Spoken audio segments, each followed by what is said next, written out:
Bismillahirrahmanirrahim. Alhamdulillahi rabbil alamin. Wassalatu wassalam ala rasulillah wa ala alihi wa ashabihi ajma'in. Të nderuar vëllezër, motra dhe miq, ju përshëndes të gjithëve me përshëndetjen islame. Assalamu alaikum wa rahmatullahi wa barakatuh. Paqja qoftë mbi ju dhe mëshira e Allahut dhe bekimet e tij.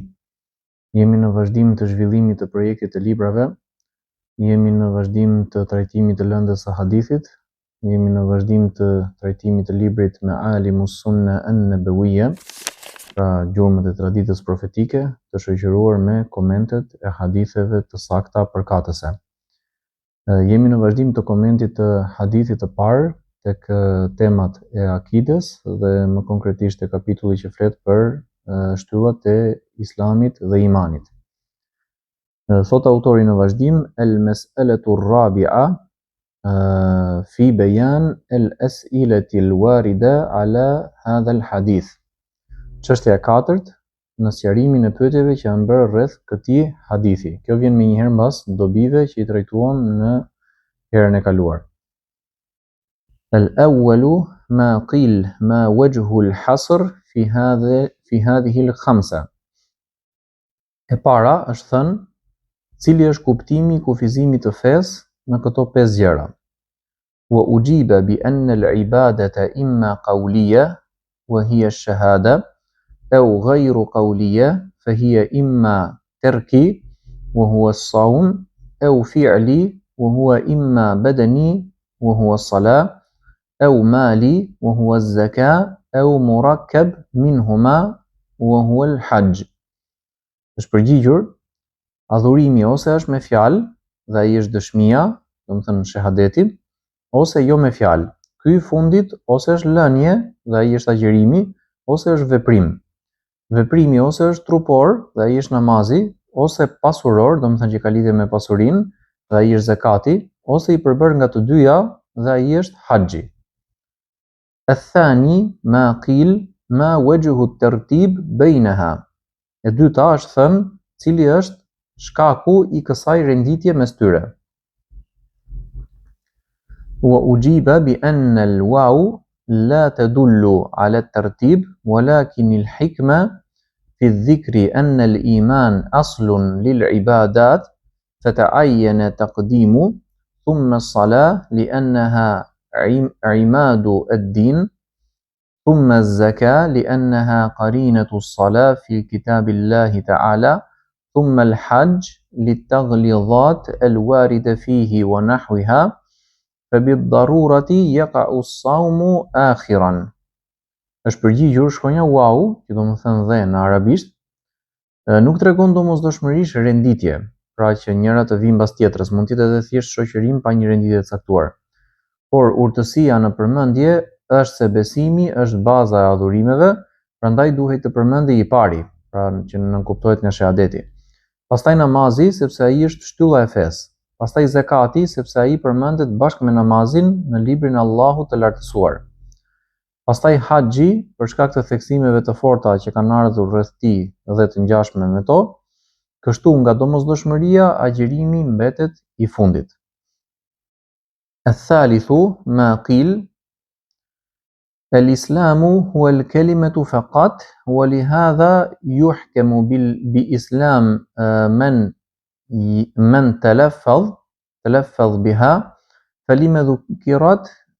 فلما ذكرت الأخوات معها. E treta është thënë Islami është vetëm fjala, domethënë dëshmia, dhe për këtë arsye gjykohet si musliman ai që e shqipton atë. Pra kush thot shahadetin, ne automatikisht themi ky person është musliman. Atëherë pse u përmendën edhe gjërat e tjera bashkë me të? Wa ujiba bi annaha adhharu sha'air al-islam qala an-Nawawi rahimahullahu ta'ala hukmu al-islam fi adh-dhahir yathbutu bish-shahadatayn wa inma udifa ilayha as-salah wa nahwaha likawnaha adhhara sha'air al-islam wa a'zamaha wa bi qiyamihi biha yatimmu islamu wa tarkuhu laha yush'iru bin hilal qaid inqiyadi aw ikhtilali. Është përgjigjur sepse ato janë shenjat më të dukshme të Islamit Imam Newawiu, Allahu e mëshiroft, ka thënë, gjykimi i Islamit në aspektin e jashtëm vërtetohet me dy dëshmit, por namazi dhe të ngjashmet me të u shtuan për shkak se ato janë shenjat më të dukshme dhe më madhështore të Islamit. Me kryerjen e tyre plotësohet Islami i njeriut, ndërsa lënia e tyre tregon për dobësim ose prishje të lidhjes së bindjes së tij. الرابع ما قيل إن الإسلام هو هذه الخمسة والمبني لا بد أن يكون غير المبني عليه. E katërta është thënë, Islami është këto 5 shtylla, pra vetë këto 5 shtylla janë Islami. Ndërsa gjëja e ndërtuar patjetër duhet të jetë tjetër nga ajo mbi të cilën ndërtohet. Pra, ka për qëllim pyetësi të thojë që ose do themi që Islami ndërtohet mbi këto të pesta ose Islami është vetë këto të pesta. وأجيب بأن الإسلام عبارة عن المجموع والمجموع غير كل واحد من أركان وحاصله أن المجموع غير من حيث الأفراد وعين من حيث الجمع. Në përgjigjur, Islami është shprehje për tërësinë dhe tërësia është ndryshe nga secila prej shtyllave të saj veçmas. Përmbledhja e kësaj është se tërësia është diçka tjetër kur shihet nga ana e pjesëve të veçanta, por është e njëjta gjë kur shihet si bashkësi. Pra po ti marrësh tek namazin veç, haxhin veç, agjërimin veç, zakatin veç, etj. Atëherë i bie që këto veç nuk mund të quhen që janë Islami. Po ti marrësh të gjitha së bashku, atëherë mund thuhet që këto janë Islami. Këtë ka për qëllim autori me paragrafin ose fjalinë që ka thënë. Wa mithaluhu al-baytu min ash-sha'r يجعل على 5 أعمدة أحدها أوسط والبقية أركان فما دام الأوسط قائما فمسمى البيت موجود ولو سقط ما سقط من الأركان فإذا سقط الأوسط سقط مسمى البيت. Shembulli i kësaj është si një shtëpi prej qimesh, në klapa ka vënë autori tenda arabe, pra që është ndërtuar në këtë lloj forme, që ngrihet mbi 5 shtylla. Njëra prej tyre është shtylla qendrore, ndërsa të tjerat janë anësore. Për sa kohë që shtylla qendrore qëndron, emri shtëpi mbetet, pra quhet shtëpi. Edhe nëse bien disa prej shtyllave anësore, pra do quhet një shtëpi, do të thënë e dëmtuar nëse do binte në njëra prej shtyllave. Por nëse bie shtylla qendrore, bie edhe vetë emri shtëpisë. Do të thënë nuk ka më shtëpi, por ka thjesht disa shtylla që qëndrojnë në këmbë. فالبيت بالنظر إلى مجموعه شيء واحد وبالنظر إلى أفراده أشياء وأيضا فبالنظر إلى أسه وأركانه الأس أصل والأركان تبع وتكملة. Pra shtëpia kur shihet si një tërësi është një gjë e vetme, ndërsa kur shihet sipas pjesëve të saj është shumë gjëra. Gjithashtu kur shihet nga themeli dhe shtyllat e saj, themeli është baza, ndërsa shtyllat janë plotësuese dhe ndihmëse. El-khamisu ma qil el-arba'atu al-akhira mabniyatun 'ala ash-shahada idh la yasihhu shay'un minha illa ba'da al-kalima fal-arba'atu mabniya wash-shahadatu mabniyun 'alayha fala yajuzu idkhaluha fi silkin wahid. E pesta është thënë 4 shtyllat e fundit janë të ndërtuara mbi dëshminë, sepse asnjëra prej tyre nuk është e vlefshme pa shqiptimin e saj. Pra 4 të fundit janë të ndërtuara, ndërsa shahadeti është baza mbi të cilën ato ndërtohen, ndaj nuk lejohet të futen të gjitha në të njëjtin varg. Wa ujiba bi annahu la mahdhura fi an yubna amrun ala amr, thumma yubna alayhima amrun akhar. Është përgjigjur, nuk ka asnjë pengesë që një çështje të ndërtohet mbi një tjetër dhe pastaj mbi të dyja këto të ndërtohet një çështje tjetër. Wa yuqal la nusallimu anna al-arba'a mabniyatun 'ala al-kalima bal sihhatuha mutawaqqifatun 'alayha. Wa dhalika ghayru ma'na bina'i al-islam 'ala al-khams. Gjithashtu thuhet, ne nuk e pranojmë se 4 shtyllat janë të ndërtuara mbi vetë fjalën, por vlefshmëria e tyre varet prej saj dhe kjo është tjetër gjë nga kuptimi i ndërtimit të Islamit mbi 5 shtylla. Pra në të dyja mënyrat mund të marrë përgjigje pyetja e mësipërme. Është diçka e zakonshme në shumë fusha të ndryshme që një gjë mund të marrë një përgjigje ose mund të marrë 2-3 përgjigje në varësi të rastit dhe mund të jenë të gjitha të sakta në të njëjtën kohë për aq kohë sa nuk e kundërshtojnë njëra tjetrën. Ndërsa nëse e kundërshtojnë njëra tjetrën, atëherë ose nuk është e saktë asnjëra ose vetëm njëra prej përgjigjeve është e saktë. Këtë po e themi nga aspekti logjik. Më pas thot autori wa qala at-Taymi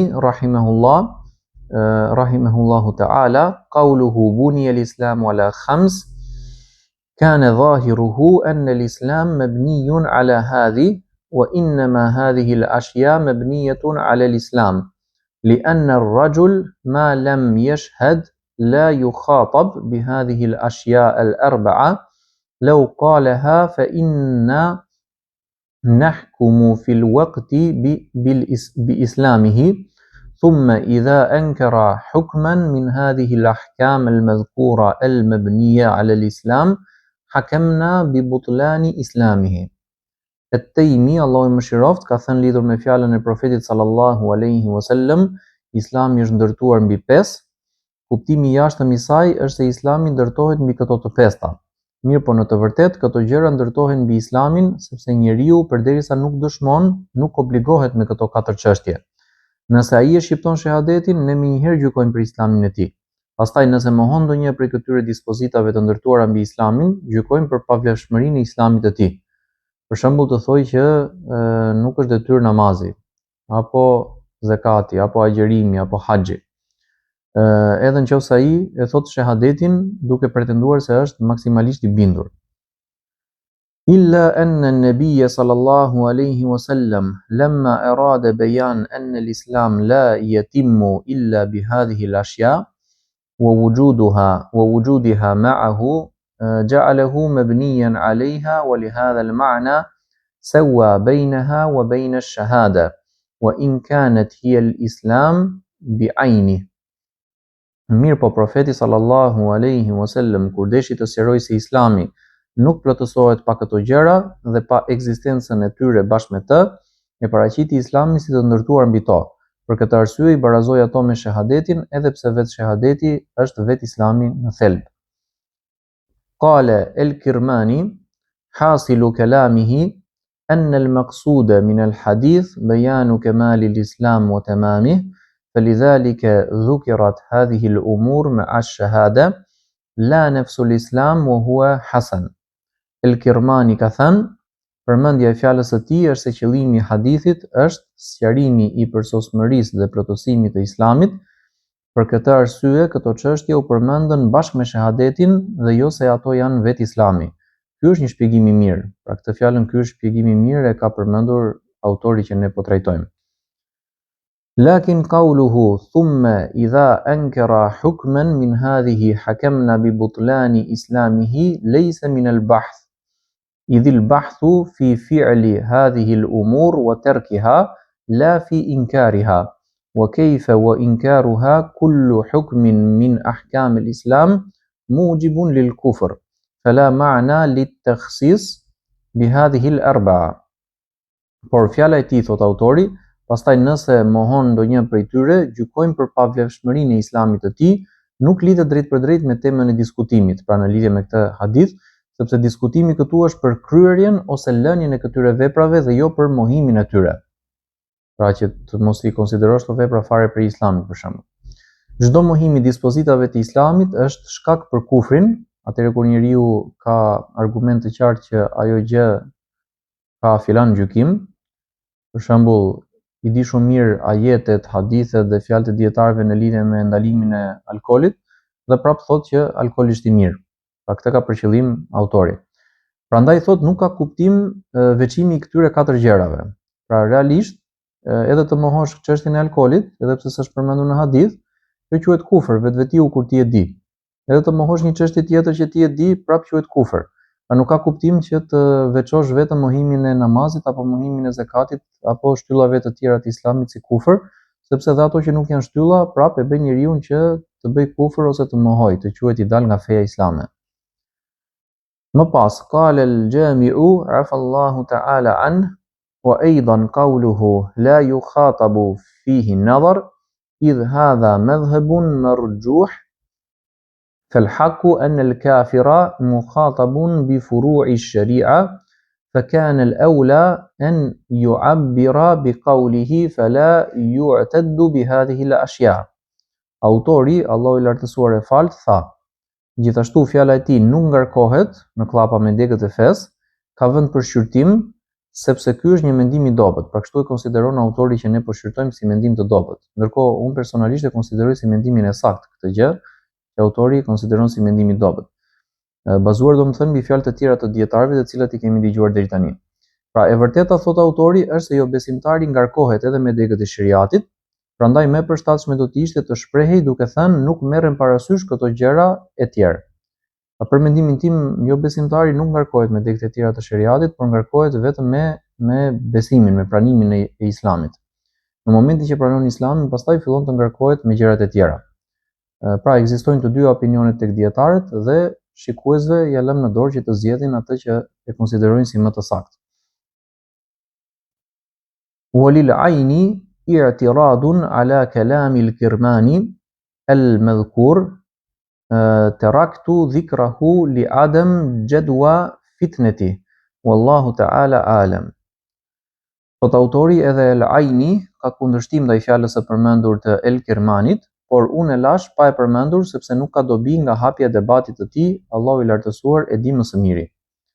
Ashtu siç thot autori këtu e anashkalova thot një gjë, duke qenë se nuk ka dobi prej debatit të tij, do thotë që filani është thelluar shumë në diskutimin që mund të ekzistojë në lidhje me një çështje të caktuar dhe mundet që publiku i gjerë të mos ketë ndonjë dobi të dallueshme prej analizës që ai ka bërë, përveç ndonjë studiusi të thelluar për shembull ose që dëshiron të thellohet. Për këtë arsye, në disa raste, njerëzit të cilët nuk dëshirojnë të thellohen në dituri dhe të jenë, si të thuash, student përparimtar të dijes, por thjesht xhamat dëgjues, nuk ka nevojë fare që të thellohen në çështjet e mospajtimit, por mjafton që secili të mbajë atë opinion që ka dhe të mos e qortoj tjetrin ose të mos e shikoj tjetrin shtrëmbër në thonjza. Më pas, as-sadisu ma qil لما لم يذكر الإيمان فالأنبياء الإيمان بالأنبياء والملائكة عليهم السلام وغير ذلك مما تضمنه سؤال جبريل عليه السلام. E gjashta është thënë përse nuk u përmend besimi në profetët dhe angjëjt, paqja qoftë mbi ta, dhe gjëra të tjera që përfshihen në pyetjen e Xhibrilit alayhis salam. Ktu ka për qëllim hadithin ku Xhibrili ka ardhur dhe ka pyetur profetin sallallahu alaihi wasallam për disa gjëra në formën e tij njerëzore dhe jo në pamjen e tij origjinale, dhe ku asnjëri nuk e ka njohur derisa e ka prezantuar profeti sallallahu alaihi wasallam për disa prej shokëve të tij në fund. Dhe këtu është pyetur profeti sallallahu alaihi wasallam për Islamin, po ashtu për imanin, po ashtu për ihsanin, po ashtu për ditën e gjykimit, për ditën e Kiametit, po ashtu për shenjat e Kiametit.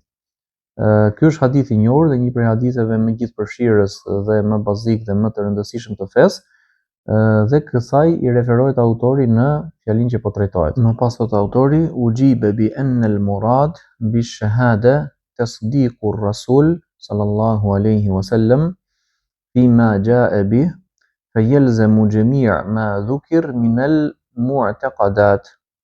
U përgjigj sepse qëllimi me shahadetin është besimi dhe pohimi të dërguarit sallallahu alaihi wasallam në gjithçka që ai ka sjell, kështu që hyn detyrimisht e gjithë ajo që u përmend nga besimet. Pra nga të gjitha shtyllat e imanit, ku përfshihet besimi në Allah, besimi në angjëj, besimi në profet, besimi në librat e shenjtë, besimi në ditën e fundit dhe besimi në caktim. Janë të njëjtat gjëra domethënë që janë përmendur tek hadithi bazik i Xhibrilit alayhis salam. Wa qala al-Ismaili rahimahullahu ta'ala ma muhassalu huwa min bab tasmiyati ash-shay bi ba'di كما تقول قرأت الحمد وتريد جميع الفاتحة وكذا تقول مثلا شهدت برسالة محمد صلى الله عليه وسلم وتريد جميع ما ذكر والله تعالى أعلم. El-Ismaili, Allahu më shiroft, tha në përmbledhje të fjalës së tij, kjo është nga lloji i emërtimit të diçkaje me një pjesë të saj, Siç thua për shembull, lexova hamdin duke pasur për qëllim gjithë surën El-Fatiha.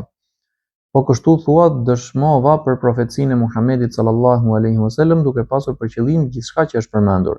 Allahu i lartësuar e di më së miri. As-sabi'u ma qil lima lam yudhkar fihi al-jihad. E shtata është thënë përse nuk u përmend në të xhihadi, pra lufta në rrugt të Allahut. Ujiba bi annahu fardu kifaya wa la yata'ayyanu illa fi ba'd al-ahwal ولهذا جعله ابن عمر رضي الله عنهما جوابا للسائل وزاد في رواية عبد الرزاق في آخر وإن كان الجهاد من العمل الحسن. U përgjigj sepse ai është një detyrim kolektiv, pra i përbashkët, dhe nuk bëhet detyrim individual përveçse në disa raste të caktuara, kurse shtyllat e Islamit që u përmendën në hadith janë të gjitha detyrime individuale. Pavarësisht që lufta në rrugt të Allahut mund të ketë një rëndësi po aq të madhe sa ato, sipas në varësi të situatave. Për këtë arsye, Ibn Umeri radiallahu anhu e përmendi si përgjigje për pyetësin. Në transmetimin e Abdurrezakut të shtuar në fund, edhe xhihadi është prej veprave të mira. Pas thot, wa aghraba Ibn Battal faza'ama anna hadha al-hadith kana fi awwal al-islam قبل فرض الجهاد وهو خطأ بين لأن فرض الجهاد كان قبل وقعة بدر وكانت في رمضان في السنة الثانية وفيها فرض الصيام والزكاة بعد ذلك والحج بعد ذلك على الصحيح. Ibn Battal habiti kur pretendoi se ky hadith ishte në fillimet e Islamit para se të bëjë detyrim lufta. Kjo është gabim i qartë, thot autori, sepse detyrimi i luftës ishte para betejës së Bedrit, e cila ndodhi në Ramazan të vitit të dytë. Në atë vit u bë detyrë agjërimi, pastaj zakati dhe pastaj haxhi, sipas mendimit më të saktë. Wa qala ad-Dawudi lamma futihat Makkah saqata fardu al-jihad ala man ba'ud min al-kuffar وهو فرض على من يليهم وكان أولا فرضا على الأعيان. Daudi tha, kur u çlirua Meka, detyrimi i xhihadit ra për ata që ishin larg jo besimtarëve, ndërsa mbeti detyrë për ata që ishin afër tyre. Në fillim ai ishte detyrim individual për secilin. Wa qila huwa madhhabu Ibn Umar radiyallahu anhuma wa Thawri وابن شبرمة إلا أن ينزل العدو فيأمر الإمام بالجهاد. Ashtë se ky ishte mendimi i Ibn Umerit radiallahu anhuma, Ath-Thauriut dhe Ibn Shubrumes, përveç rastit kur armiku sulmon dhe imami urdhëron për xhihad. Pra imami ka për qëllim udhëheqësin dhe jo imami, domethënë që drejton namazin. وجاء في البخاري في هذا الحديث في التفسير أن رجلا قال لابن عمر ما حملك على أن تحج عاما وتعتمر عاما وتترك الجهاد.